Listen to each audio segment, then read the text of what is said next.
Hi friends, ಮೈ technical videos ಇನ್ Kannada YouTube channel ಸ್ವಾಗತ. ಇವತ್ತಿನ topic ಬಂದ್ಬಿಟ್ಟು ಏನಪ್ಪ ಅಂದರೆ, ಇಲ್ಲಿ ಒಂದು KCT ಅಗ್ರಿಕಲ್ಚರ್ ಪ್ರಾಕ್ಟಿಕಲ್ ಎಕ್ಸಾಮ್ಗೆ ಯಾರ್ಯಾರು ಅಪ್ಲೈ ಮಾಡಿದ್ರು ನಾನ್ ಎಲಿಜಿಬಲ್ ಸ್ಟೂಡೆಂಟ್ಸಿಗೆ ಇದು ಗುಡ್ ನ್ಯೂಸ್ ಅಂತಲೇ ಹೇಳ್ಬೋದು. KCT ಅಗ್ರಿಕಲ್ಚರ್ ಪ್ರಾಕ್ಟಿಕಲ್ ಎಕ್ಸಾಮ್ ಅಂತ ಸರ್ಚ್ ಮಾಡಿಬಿಡಿ. ಇದರಲ್ಲಿ ಡೇಟ್ ಎಕ್ಸ್ಟೆಂಡ್ ಆಗಿದೆ. ಡಾಕ್ಯುಮೆಂಟ್ಸ್ನ ಸಬ್ಮಿಟ್ ಮಾಡೋಂಥ ಡೇಟ್ ಎಕ್ಸ್ಟೆಂಡ್ ಆಗಿದೆ. ನೋಡ್ಬೋದು ಇಲ್ಲಿ ಅಪ್ ಟು ಎಕ್ಸ್ಟೆಂಡ್. ಈಗ ಡಾಕ್ಯುಮೆಂಟ್ಸ್ ವೆರಿಫಿಕೇಷನ್ಗೆ ಆಫೀಸ್ ಅವರಲ್ಲಿ ಬಂದು 5ನೇ ತಾರೀಕು ತನಕ ಟೈಮ್ ಕೊಟ್ಟಿದ್ದಾರೆ.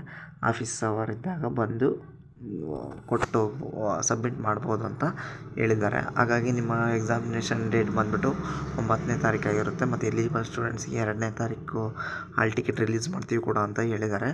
ಹಾಗಾಗಿ ನೀವು ಇನ್ನೂ ಎಲಿಜಿಬಲ್ ಲೀಸ್ಟಲ್ಲಿ ಹೆಸರು ಬಂದಿಲ್ಲ ಅಥವಾ ನಾನ್ ಎಲಿಜಿಬಲ್ ಲೀಸ್ಟಲ್ಲಿ ಇದ್ದೀರಿ ಅಂದರೆ ನೀವು ಕೂಡ ಸಬ್ಮಿಟ್ ಮಾಡ್ಬೋದು. ಆದರೂ ಕೂಡ ಇಲ್ಲಿ ಫೈನಲ್ ಎಲಿಜಿಬಲ್ ಲೀಸ್ಟ್ ಅಂತ ಒಂದು ರಿಲೀಸ್ ಆಗಿದೆ.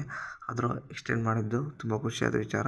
ಹಾಗಾಗಿ ಯಾರ್ಯಾರು ಎಲಿಜಿಬಲ್ ಇರೋಲ್ಲ ಆ ಥರ ಸ್ಟೂಡೆಂಟ್ಸ್ ಹೋಗಿ ನಿಮ್ಮ ಡಾಕ್ಯುಮೆಂಟ್ಸನ್ನು ಸಬ್ಮಿಟ್ ಮಾಡಿ ನೀವು ಎಲಿಜಿಬಲ್ ಆಗುವಂಥ ಇದಕ್ಕೆ ಒಂದು ಟೈಮನ್ನು ಎಕ್ಸ್ಟೆಂಡ್ ಮಾಡಿದ್ದಾರೆ. ಈ ವಿಡಿಯೋ ಇಷ್ಟ ಆದರೆ ಲೈಕ್ ಮಾಡಿ, ಶೇರ್ ಮಾಡಿ, ಸಬ್ಸ್ಕ್ರೈಬ್ ಮಾಡಿ friends. Thank you for watching.